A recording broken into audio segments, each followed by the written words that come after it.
This is Bravo 2. The following programme contains strong language and scenes of violence.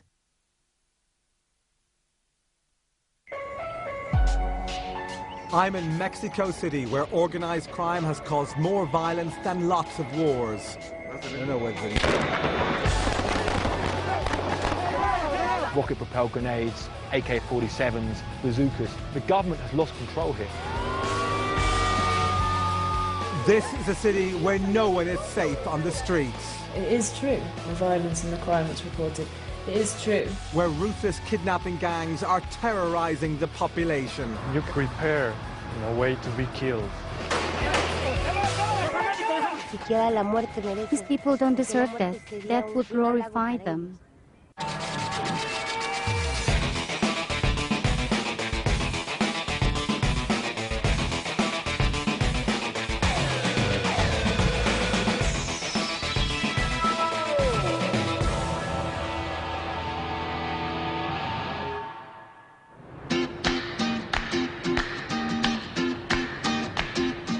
Mexico City, the capital of Mexico, is populated by 20 million people and is one of the largest cities in the world.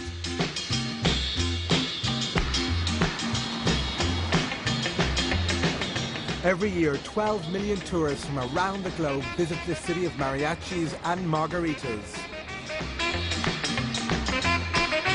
But look beyond the colour and the cocktails and you discover that Mexico City is an extremely volatile place.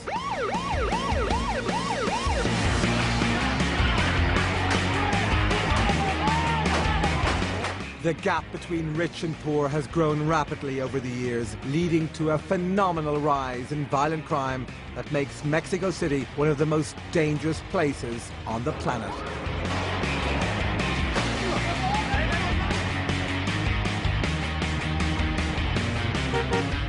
I'm here to find out how a combination of poverty and corruption has led to a crime and murder epidemic in Mexico City that last year claimed the lives of more than 5,500 people.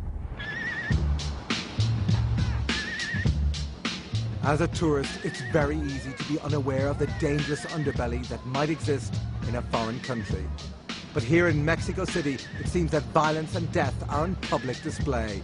Just a glance at any newspaper stall in the city leaves you in no doubt about the scale of violent crime that happens here on a daily basis. Look at this. This is the back page of one of the main papers here, La Prensa. Police, gangsters, dead bodies. Look, strewn all over the place. Unbelievable.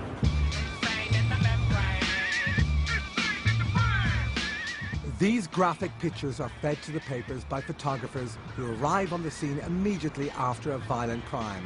They take gruesome photos which appear on the front pages of the next day's newspapers.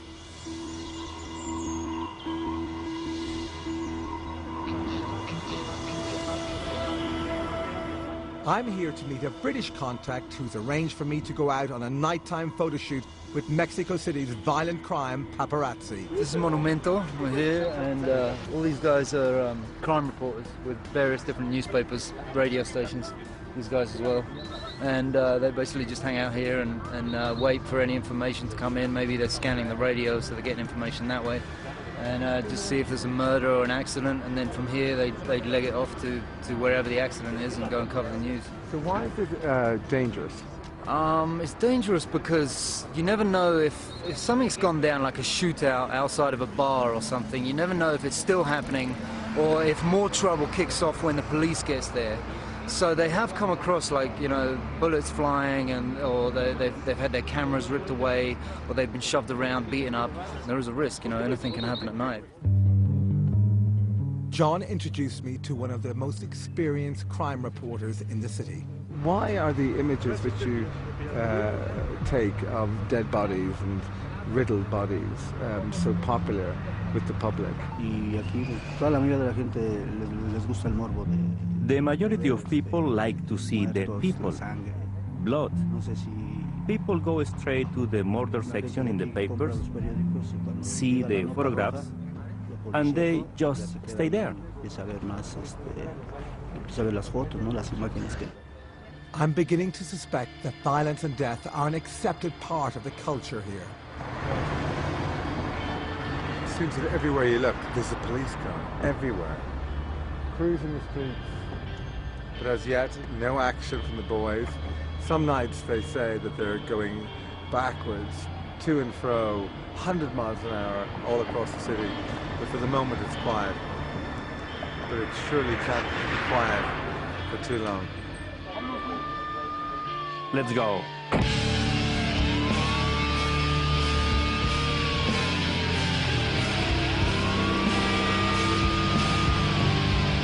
Soon enough, the photographers intercept a call about a murder across town.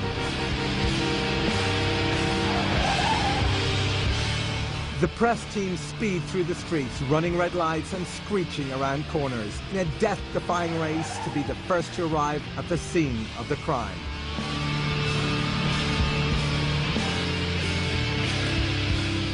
We arrive at the scene at the same time as the first police officers. And sure enough, there's a dead body lying in the street.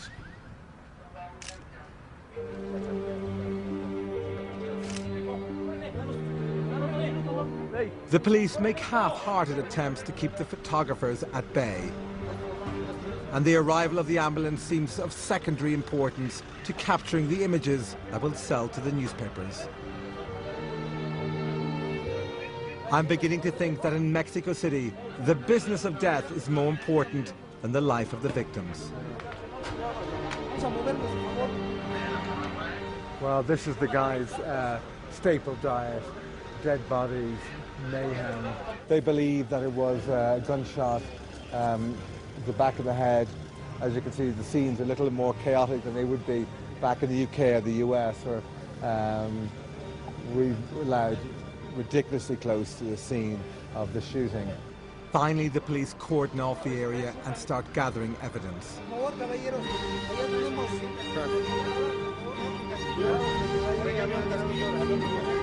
We may be stepping on the casing, and that's how quick the reporters, the crime reporters, have got to the scene. We're now being asked to lift up our feet because the bullet casing that took that man's life is just here. And that was found by the photographer. It seems that the photographers have got what they need and the scene starts to wind down. This is a very common scene for you, David. This is a normal night. Yes, it is very common here in Mexico City. That's what we see here every day.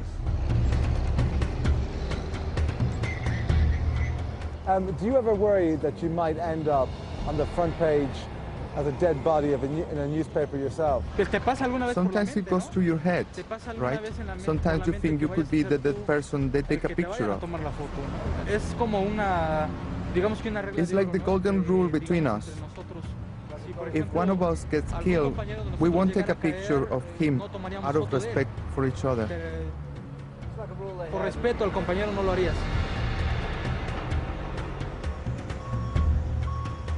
I knew Mexico City was dangerous, but I wasn't expecting to see this level of violence so soon after arriving here. This place is definitely not for the faint-hearted.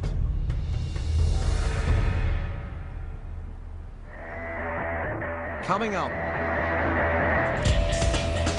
I find out that drug gangs have caused record levels of violence on the streets of Mexico City. More than 500 police and soldiers have been murdered this year by drug gangs. And I discover why it's not just Mexicans who are being targeted by criminals. This girl that I know that was taken away was beaten up, just dumped in this remote area.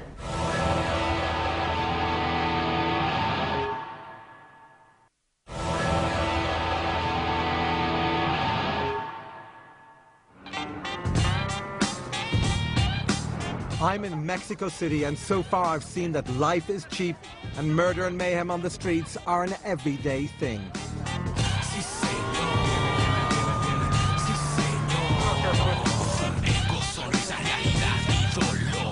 But this is a city of color and contrast, where visitors are made to feel welcome and people know how to throw a party.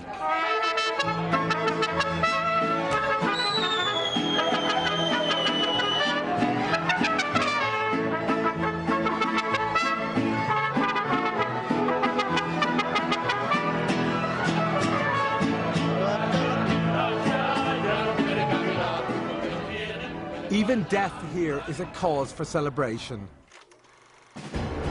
Mexico City is famous for its Day of the Dead festival, held every November on the Catholic holy days of All Saints' Day and All Souls' Day.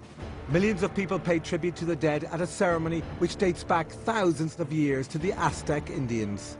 Maybe this uniquely Mexican fascination with death is one of the reasons why murder and violence have always been out in the open here in Mexico City. Riots, revolutions and violence are in the Mexican DNA. In 1968, thousands of students protesting against the government were massacred by soldiers and police who opened fire on the unarmed civilians. This culture of violence, coupled with the severe economic recession in the 1990s, led to a massive increase in crime that saw Mexico City explode into lawlessness.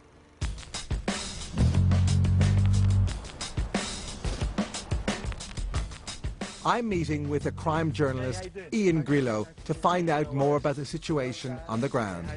Just give us a flavour of Mexico City and crime. Crime here really exploded in the 1990s.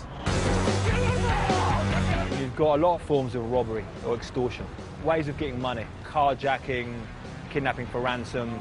These kind of crimes are very common in Mexico City. The criminal organisations realise they can get away with it. Crime pays. In many cases, there's been many proven cases where police are working with organised crime. This climate of corruption has given Latin America's most ruthless drug gangs freedom to ply their murderous trade on the streets of this city. There's 4,000 drug-related murders in 1 year in Mexico. They want to send a message out. They want to show their rivals that we're going to kill you, often in very terrifying ways. Sometimes they'll kill the people, kill everyone around them as well. Sometimes they'll chop their heads off and put their heads with a note. Sometimes they'll kill them on video and put the video on the internet. So they kill them in a way to try and terrorise their enemies as well. But they also want to speak to the population, to the people. They want to speak to the street. And they want to tell the street, we're the guys running this show. You don't go to the police to talk about us, you give us information. They want to show they can kill anytime, any place, and get away with it. Ian took me to a place right in the heart of this city where a recent incident had increased the people's belief that the cartels were free to kill anyone that opposed them.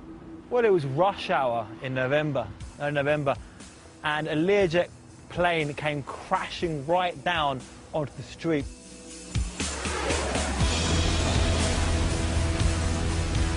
Exploded in flames, killed everyone on board and killed several people driving that day. And people walking on the street. And on board that plane was the #2 in the government, who's the Interior Secretary, and also on board was a federal prosecutor called Jose Luis Santiago Vasconcelos, who was a very dedicated anti-crime fighter.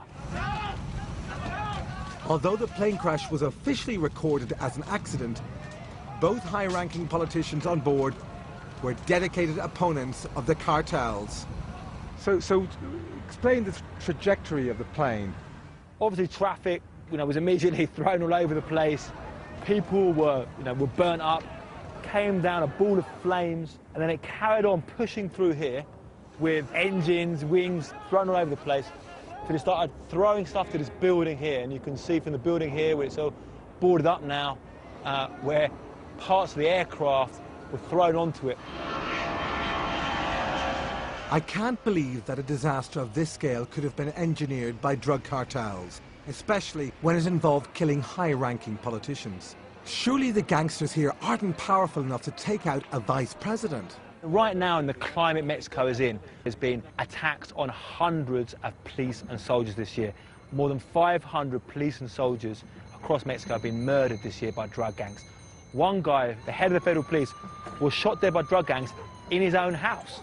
He went home, opened the door, there was a guy there with a gun, shot him dead in his house. In that kind of climate, something like this happens and everybody immediately thought, this is drug gangs or some kind of killing. That's the first thought that came to most Mexicans' head.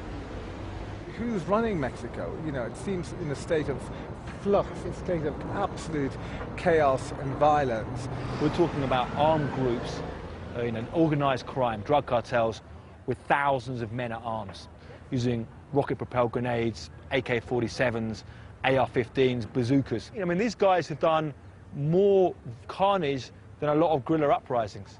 This is more violence than a lot of wars, so you get a real sense of the government has lost control here.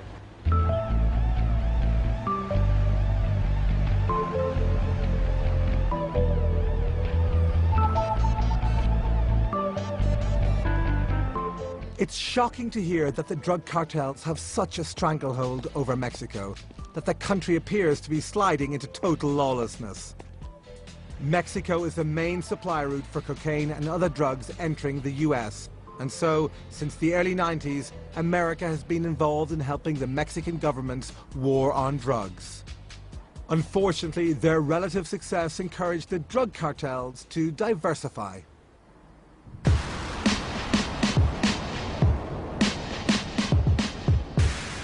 Kidnapping in Mexico City is big business and has now reached epidemic proportions. Last year alone, there were 1,028 kidnapping reports in Mexico. That's almost 3 a day. 65 of those victims were killed. Kidnappings in Mexico are organized crime operations motivated purely by money. Experts point to a link between the rise in kidnappings and the increasing gap that separates the rich and the poor. In a society like this, it soon becomes necessary for those with money to invest heavily to protect themselves from criminals. I'm on my way to meet a man whose business it is to provide rich people with security on the mean streets of Mexico City.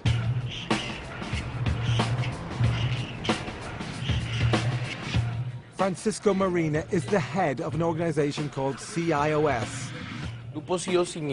Is the Center of Information and Operations for Security. This company is one of the largest private security firms in Mexico City. Unfortunately, kidnapping in this country is a reality. Kidnappings are on the increase.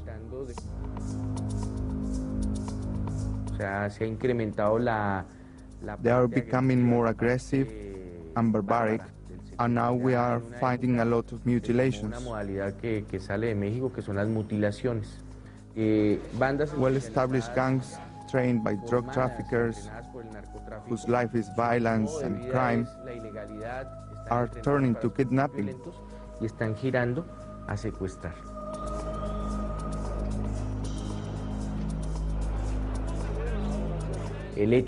The fact that these criminals are new to kidnapping generates a higher risk of mortality for the victims.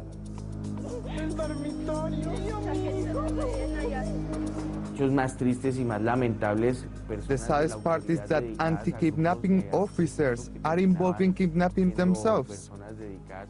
This is no secret. It's all over the media.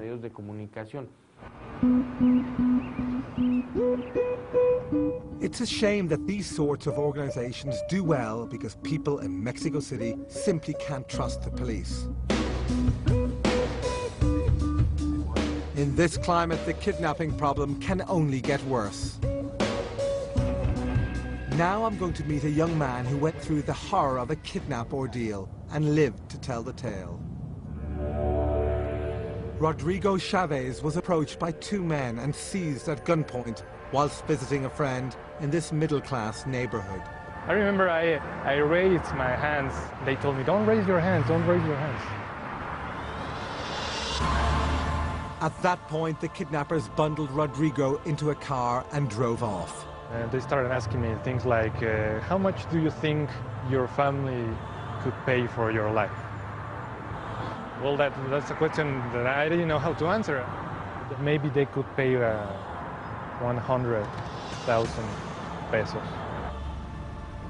And he told me, okay, we would ask for 200,000. Rodrigo was taken to a house in an unknown location. The kidnappers were going to ask for a ransom sum equivalent to £10,000. He feared the worst. They told me, okay, calm down, just don't do stupid things, don't try to escape, don't try to run away, and you're gonna be all right.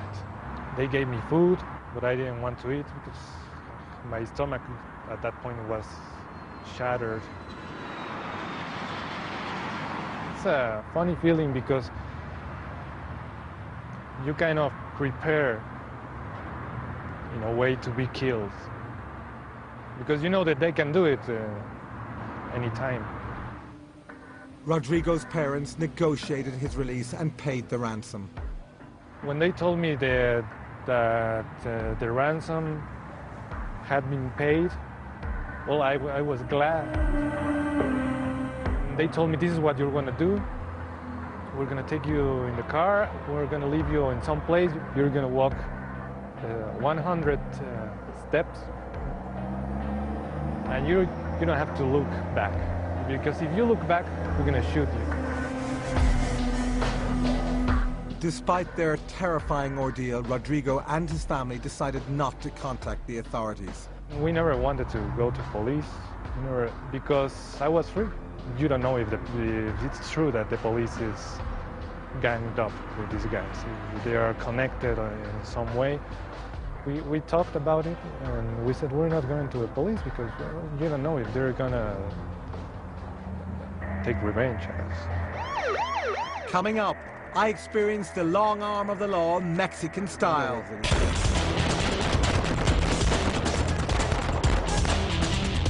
And I meet a man who took the law into his own hands after his daughter was brutally murdered. She was shot with the .45 caliber gun in the neck.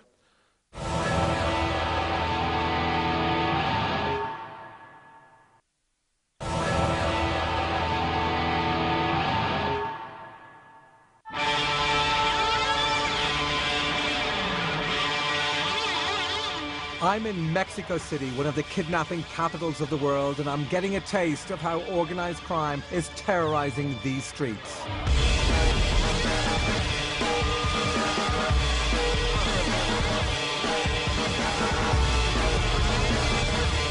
I'm shocked by what I've seen in a city that seems to be spiraling out of control. Kidnapping is a big problem here, but even a bigger problem is the widespread corruption amongst the police that lets crime go unpunished. I've heard that the Mexican government has promised to tackle this issue, so I'm on my way to meet the newly formed anti-kidnapping unit. These specially chosen cops are said to be incorruptible. If that's true, then they are in a minority amongst the Mexican police force. As I arrive at the police training ground, a press officer tells me what operations the unit will be demonstrating in today's drill. We are going to simulate a kidnap. We are going to use a sniper. We'll be using live firearms. The team are well tooled up and the dummy hostage is brought in to be rescued. I'm a bit surprised they're allowing me to stay so close to the action. This exercise depends upon the accuracy of those snipers up there. They're going to take out the watchman over there and less than 7 meters away. So I don't know whether any... Pablo?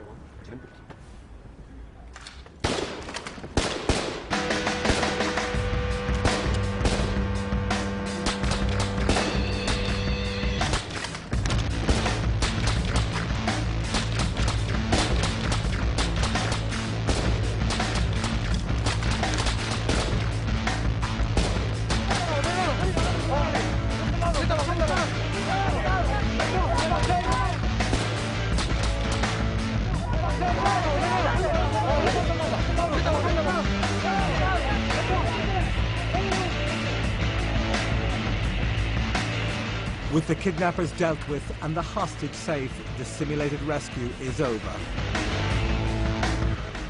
That's noisy. One of the officers has agreed to answer some of my questions.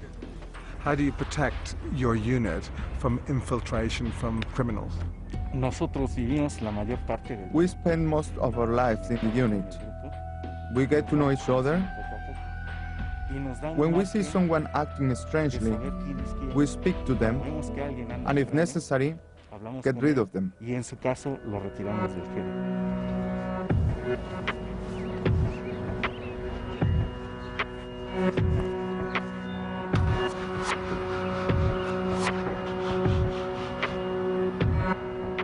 The anti-kidnapping unit put on a good show of strength and solidarity. but I wonder how much of it was a PR display for me and the Mexican journalists. Are they making any real difference on the streets? To find out, I'm going to talk to some British expats who've been living here for a while. Sarah, a news reporter, and Hannah, a publishing editor, both came to Mexico to pursue their respective careers. What's the perception of those at home? Are they worried for you here when they read stories about Mexico and crime? I know that my parents do worry. I'm sure they would prefer that I was at home in England with them. I think Mexico does have a negative press in the UK. And I mean, it's fair to say that as well, though there is a lot of crime in the city. Yeah, and they worry because it is true. Mm-hmm. That's the problem, it is true. You know, the problems that are reported and the violence and the crime that's reported, like, if you go and look for that, then yeah, you would find yourself in real problems. I wouldn't live here with a family. Yeah, that's what I was going to say. I wouldn't have a family here. For someone of my age, for the next couple of years, fine, but not forever. And for the next couple of years, I can enjoy all the exciting aspects and avoid the danger and not have a family here.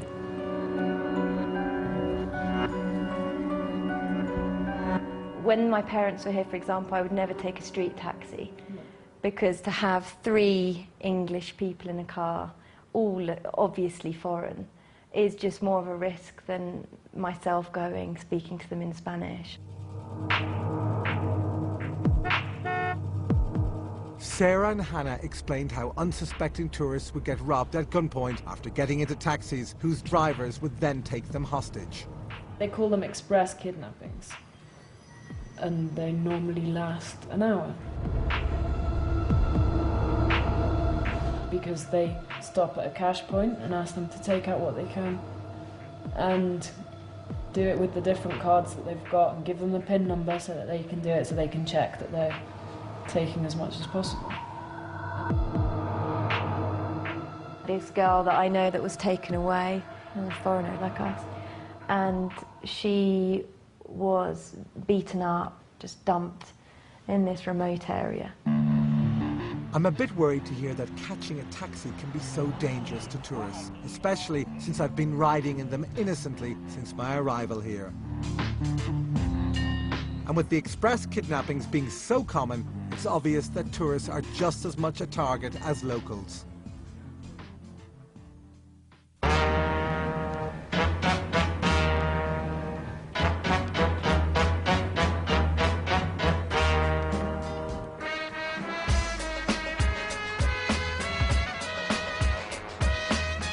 The next day, I wanted to find out about the dangers of riding taxis in Mexico City.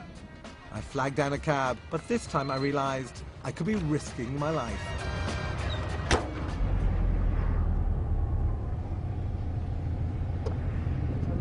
How big a problem is kidnapping in your life and in the life of people you know? I have known people who have carried out serious kidnappings. They have up to 5 new cars, all taxis. So people actually buy taxis and conduct a business just for Kidnap Express? For this kidnapping business, yes. In 1 or 2 months, you can earn 18,000 pounds. It's incredible what you can earn. Taxis are the key. I'm really getting a sense of how widespread the kidnapping problem is here in Mexico City, because I've just pulled over a taxi at random and the driver's telling me that he knows personally a number of people from his own neighborhood that run kidnapping operations. Are they fearsome people? Are they scary? Are they violent? No, not scary. They are just people I know from childhood. We say hello to each other, but to others, they are a threat. From your experience, what percentage of kidnappings are ever reported to the police? Como un 98% más o menos que no se denuncia, o sea, son muy pocos los que van a denunciar. Approximately 98% of cases don't get reported.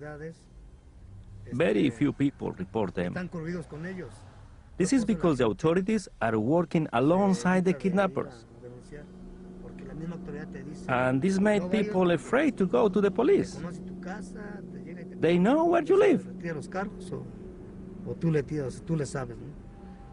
Okay, well, listen, thank you very much.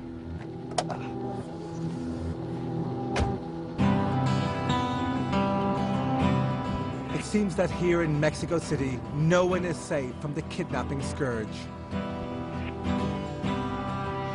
I found out that not only are rich people and tourists being kidnapped, but increasingly, poor people are becoming a target too. Recent kidnaps have taken place with a ransom demand for as little as $200. I've heard about a recent case that shocked the city already hardened to crime and violence. The incident involved the kidnapping of a 5-year-old boy by a teenage next-door neighbor. Javier Morena was kidnapped and killed in one of the most deprived areas of Mexico City. His family are poor and there seems to be no motive for the kidnapping. The incident has sent shockwaves through the community, but a local woman has agreed to speak. Pues la verdad no les importa ya si eres rico o si eres pobre. Truth is, it doesn't matter whether you've got money or not. This boy was kidnapped because the kidnapper knew that his parents had just bought a car. So they thought they must have a lot of money. So they took the kid to get the money. The boy's family spent days looking for him. Finally, a witness to the abduction came forward, and from the family's photo, identified both Javier and his teenage abductor. In shock, the 5-year-old's relatives realized that his kidnapper was a 17-year-old friend of their family.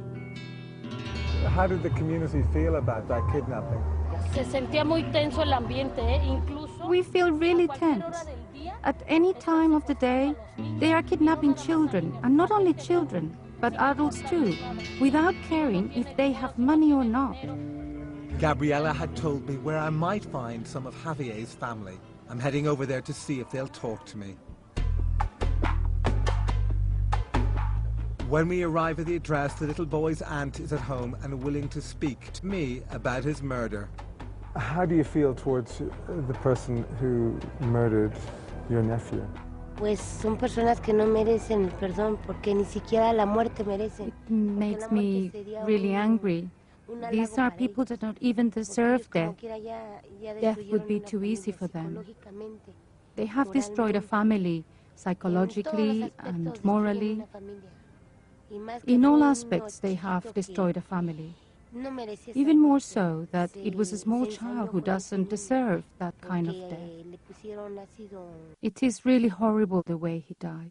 It turned out that Javier's teenage kidnapper had been acting on behalf of a ruthless kidnapping gang. In a bid to make a terrifying name for themselves, the kidnappers murdered Javier by injecting him in the heart with battery acid. Just imagine you are that small and someone is injecting you and you are burning inside. And you are only 5 years old. It is so unjust.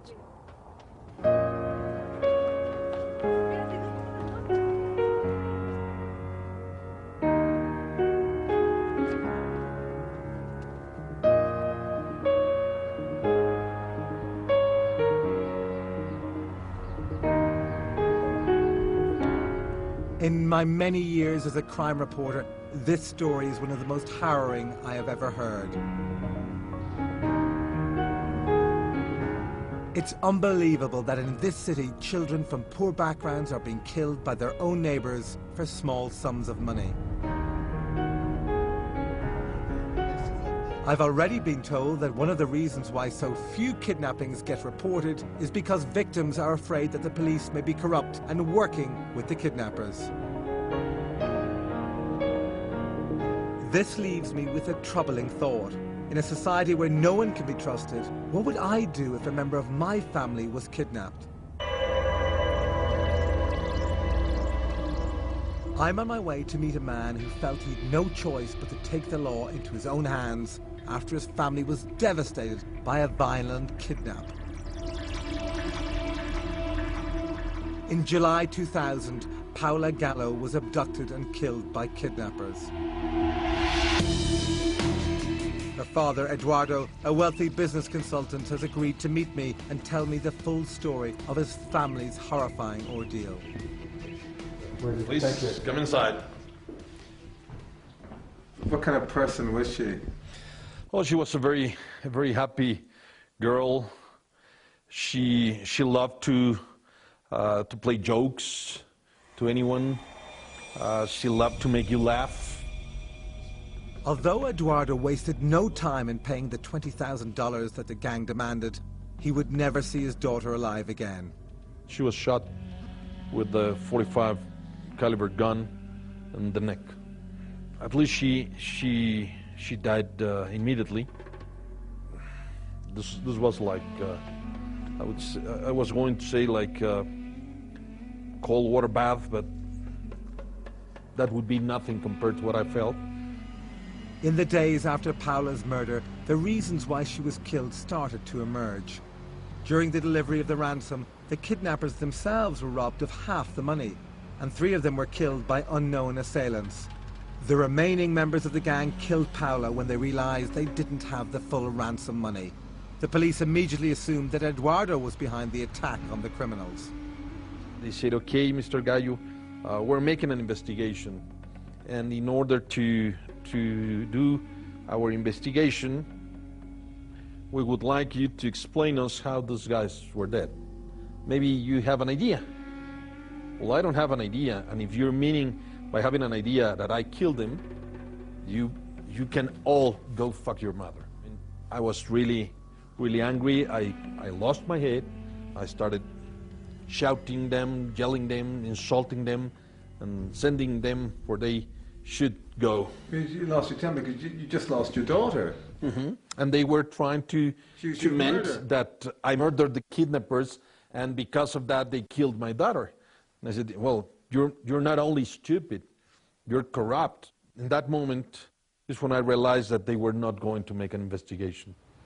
Knowing that a number of the gang were still on the loose, Eduardo began to track down his daughter's killers. I started collecting information like photographs, like information about their families, their sons, their wives, their brothers, their fathers, their cousins, where they lived, a lot of information.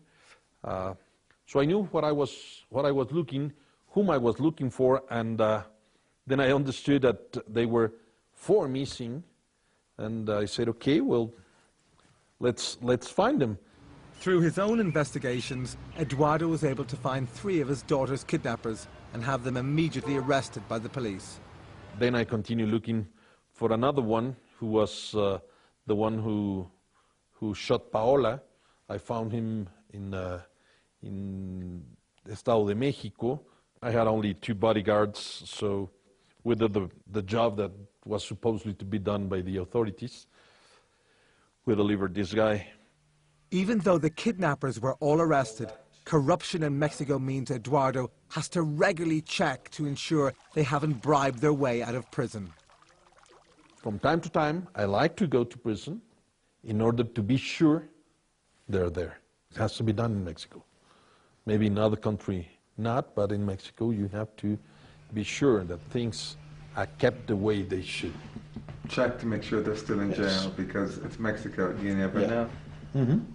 What satisfaction does it give you that you actually managed to solve your daughter's crime? Well, it's not a matter of satisfaction. It's only a matter of having justice. And also it's a way of telling, even she cannot hear me, but it's a way of saying, Paola, I love you.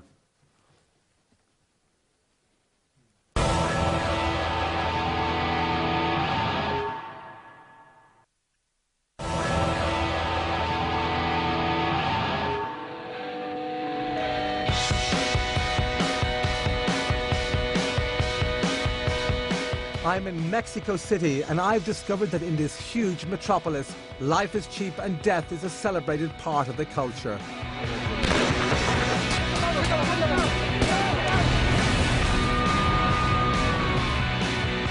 This is a city ravaged by crime and corruption, where kidnapping has become such a popular form of crime that poor people are kidnapping their own neighbors with deadly consequences.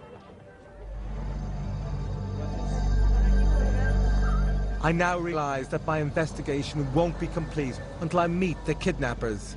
I've come to the largest prison in Mexico, where a man convicted of kidnapping has agreed to talk. Filiberto Vargas is now serving 60 years for allowing his home to be used by the gang to hold the victim hostage. 11,500 prisoners are in here, including Filiberto, the kidnapper. He's part of a gang who kidnapped and raped a young woman. And he's here and he's going to tell us his side of the story. I'm being led out to a yard where Filiberto is waiting to meet.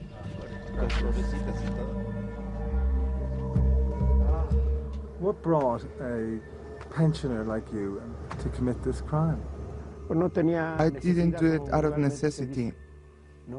I wanted to buy a taxi so I could have a little extra money. How much ransom did you demand from the family of the victim? I don't know anything about that. My job was just to take food to the victim. I was going to receive 50,000 pesos. During the court case, the kidnapped victim revealed she had been repeatedly raped during the time she was held hostage. When did you find out that she had been raped? Not until I was taken to a police station. They told me they believed that she had been raped, and they tried to blame me, but I deny it. I've never had contact with the lady. Is that true? You're in jail, you're serving 60 years. You can tell the truth now. Yes. My relationship was merely that of a carer. I didn't talk to her. I was only looking after her. But you must have heard her noise, her talking, her screams, her crying. I was constantly sent out of the house to get refreshments and snacks. I never heard her. You're an intelligent man. You read the newspapers. Every day you hear the impact of kidnapping on people, the human tragedy on themselves. You must have known the woman in your house you were feeding was going through hell. Now, there is no way back from what I've done. I regret it so much. That was just greed. I should have just been happy with my freedom and the little bit of money that I had.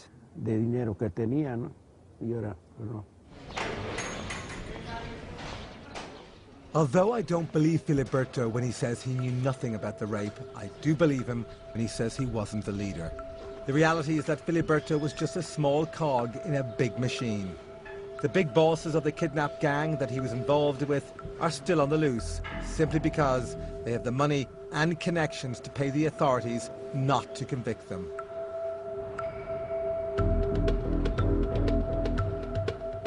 Since I've been here, I've begun to get a sense of how the culture of corruption has become like a deadly cancer, spreading its way throughout Mexican society.